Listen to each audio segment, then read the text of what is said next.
கிரிக்கெட்டில் இதுவரைக்கும் எத்தனையோ நட்சத்திர பிளேயர்களை நாம் பார்த்துருக்க முடியும்.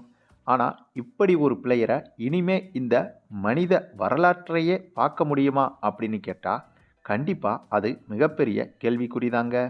அதுக்கு காரணம் இந்த 14 வயது சிறுவனான சூரியவன்சியோட அதிரடி ஆட்டம் என்பது விவரிக்க முடியாத அளவுக்கு பாராட்டை மிஞ்சும் அளவுக்கு இருந்து வருகிறது. ஒரு சின்ன பையனுக்கு உண்டான எந்த ஒரு விஷயமும் சூரியவன்சி கிட்ட இல்லைங்க. கிரிக்கெட்டில் அனுபவத்தின் உச்சத்தில் ஒரு மனுஷன் பேட்டிங் செஞ்சால் எப்படி இருக்குமோ அப்படி தாங்க இருக்குது இந்த சிறுவனோட அதிரடி ஆட்டம். ஏன்னா நேற்று நைட்டு நடைபெற்ற ராஜஸ்தான் வர்சஸ் ஆர்சிபி அணிகள் மோதிய இந்த ஒரு போட்டியை எடுத்துக்கிட்டிங்கன்னா அடுத்தடுத்து அதிரடி மாற்றங்களுடன் நடந்து முடிஞ்சிச்சுங்க. இந்த போட்டியில் நடந்த ஒவ்வொரு விஷயமும் அதிர்ச்சியாகத்தான் இருந்துச்சு. அதே சமயம் இந்த போட்டிக்கு அப்புறமா நடந்த சில விஷயங்களும் சர்ப்ரைஸாக தான் இருந்துச்சு.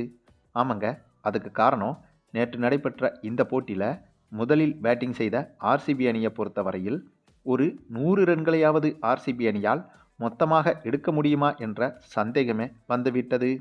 ஏனென்றால் ஆர்சிபி அணியை பொறுத்தவரையில் முதல்ல பேட்டிங் செய்ய களமிறங்கி 10-11 ஓவர்களிலேயே கிட்டத்தட்ட 6-7 விக்கெட்டுகளை இழந்து 100 ரன்களுக்கும் குறைவாகத்தான் எடுத்திருந்தது ஆர்சிபி அணி. ஆக இப்படிப்பட்ட சூழலில் இருந்த ஆர்சிபி அணி இந்த போட்டியில் 140 ரன்களை எடுத்தாலே பெரிய விஷயம்தான் என்று எதிர்பார்த்த போது அந்த சமயத்தில் ஆர்சிபி அணியோட கேப்டன் ரஜத் பட்டிதார் களமிறங்கி அதிரடியில் மிரட்டி எடுத்துட்டாப்புலங்க. இவருடைய அதிரடி என்பது கொஞ்சம் கூட எதிர்பார்க்க முடியாத அளவுக்கு இருந்துச்சு. இவருடைய அதிரடியால் இவர் மட்டுமே 63 ரன்கள் வரை எடுக்க, இவரை தொடர்ந்து நம்முடைய தமிழக வீரரான வெங்கடேஷ் ஐயரும் ஆர்சிபி அணிக்காக களமிறங்கி அதிரடியாக விளையாடி 29 ரன்கள் வரை எடுத்து கொடுத்தார்.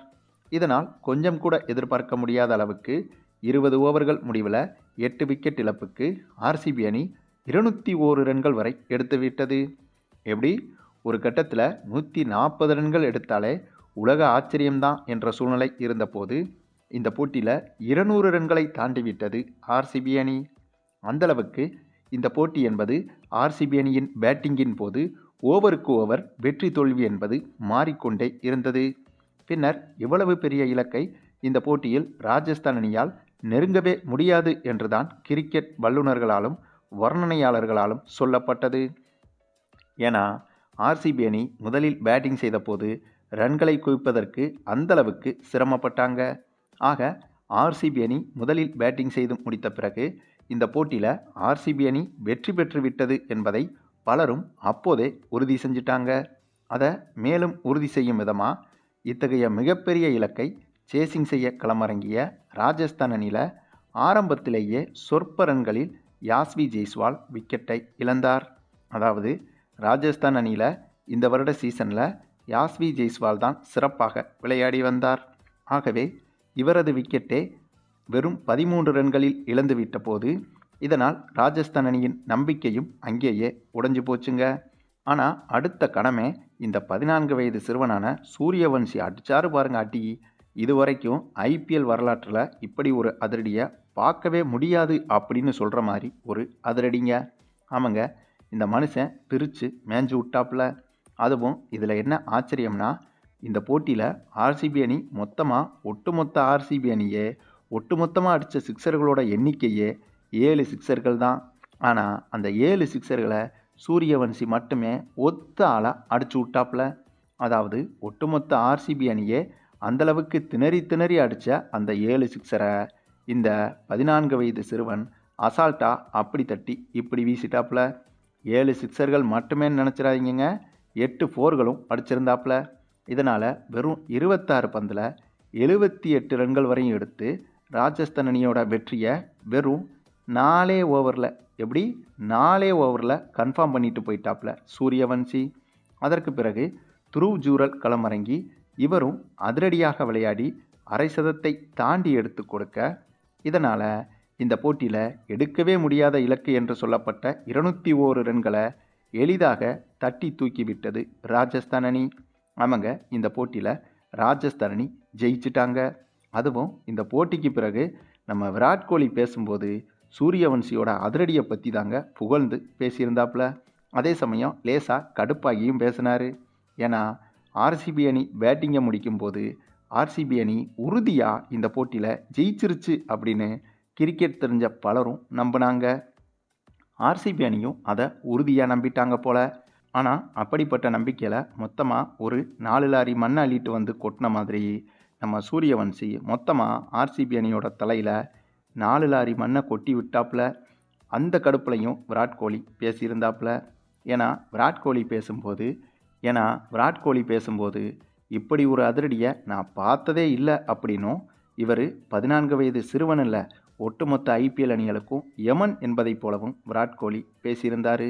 அது மட்டும் இல்லாமல் சாதாரணமாகவே எல்லாத்துக்கும் எமோஷனலாக ஆகக்கூடியவர் விராட் கோலி. ஆக இந்த போட்டியில் தோத்ததுனால சூரியவன்சி பற்றி பேசிட்டு கோபமாக மைக்கை பக்கத்தில் இருந்தவர்கிட்ட கொடுத்துட்டு கடுப்பில் போனதையும் நம்மளால் பார்க்க முடிஞ்சுச்சு.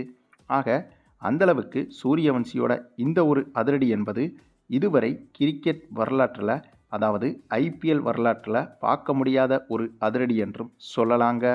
மேலும் ராஜஸ்தான் அணியோட இந்த ஒரு வெற்றி மூலமாக நம்ம சிஎஸ்கே அணிக்கும் புள்ளி பட்டியலில் ஒரு சின்ன அட்வான்டேஜ் கிடச்சிருக்குங்க. ஆமாங்க, வழக்கமாக இந்த இடத்துல புள்ளி பட்டியலில் ஆர்ஆர் அணி தான் முதல் இடத்துல இருக்காங்க, ஆர்சிபி அணி 3வது இடத்துல இருக்காங்க. ஆகவே இது போன்ற சூழ்நிலைகளில் புள்ளி பட்டியலில் மேலே இருக்கிற அணி தான் வெற்றி பெறணும். புள்ளி பட்டியலில் கீழே இருக்கிற அணி புள்ளி பட்டியலில் மேலே இருக்கிற அணியோட மோதும்போது புள்ளி பட்டியலில் கீழே இருக்கிற அணி ஜெயிச்சிடக்கூடாது. அப்படி ஜெயிச்சிட்டா புள்ளி பட்டியலில் கீழே உள்ள அணிகளோட வெற்றி சதவீதம் என்பது அதிகரிக்க பாட்டமில் இருக்கிற அணிகளோட பிளே ஆஃப் வாய்ப்பு என்பது உயிரோட்டம் இல்லாமல் போய்விடும். ஆகவே அப்படிப்பட்ட ஒரு சூழ்நிலை ஏற்படாமல் இன்னைக்கு போட்டியில் புள்ளி பட்டியலில் மேலே இருக்கிற ராஜஸ்தான் அணி ஜெயித்ததுக்கு காரணம் சூரியவன்சி தாங்க. ஆகவே சிஎஸ்கே அணிக்கு மறைமுகமாக புள்ளி பட்டியலில் ஒரு அட்வான்டேஜ் எடுத்து கொடுத்ததுக்கு சூரியவன்சியும் ஒரு முக்கிய காரணம் என்பதையும் மறுக்க முடியாதுங்க. அதே சமயம் இன்னைக்கு நாளில் சிஎஸ்கே அணிக்கு ஏறக்குறைய வாழ்வா சாவா மேட்ச் என்று கூட சொல்லலாம். ஏன்னா இன்னைக்கு நடைபெறக்கூடிய போட்டியில் சிஎஸ்கே அணி டெல்லி அணியை எதிர்கொள்கிறாங்க. அதுவும் சிஎஸ்கே அணியோட ஹோம் கிரவுண்டில். இந்த போட்டியில் மட்டும் சிஎஸ்கே அணி ஜெயிச்சிட்டாங்கன்னா கண்டிப்பாக அது சிஎஸ்கே அணிக்கு மிகப்பெரிய நம்பிக்கையை கொடுக்கும். அதே சமயம் இந்த சீசனில் இதுவரைக்கும் 3 போட்டிகளில் விளையாடி தொடர் தோல்விகளை சந்திச்சுட்டு வர்ற சிஎஸ்கே அணிக்கு இந்த போட்டியில் வெற்றி கிடச்சிருச்சுன்னா கண்டிப்பாக இதுவே மிகப்பெரிய ஒரு உத்வேகத்தையும் சிஎஸ்கே அணிக்கு கொடுக்கும்.